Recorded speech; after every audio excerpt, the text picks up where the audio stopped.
Making quail feed from chicken feed with this little coffee grinder does a good job. It holds about 2.5 cups of scratch and peck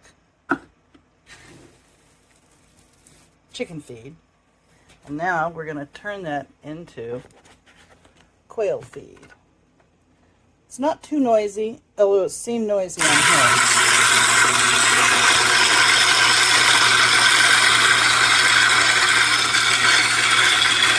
It doesn't take very long.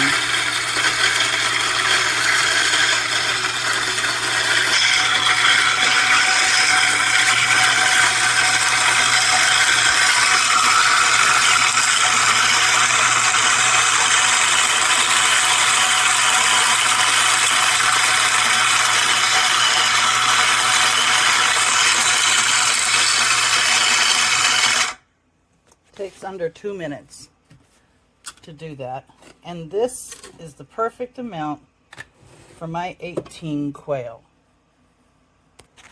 And here's the difference. Isn't that nice? It's ground on number 8, and it is a perfect grind. Add a little ACV and just enough water to make it stick together, and you've got perfect fermented food for your quail. And my chickens love it this way too.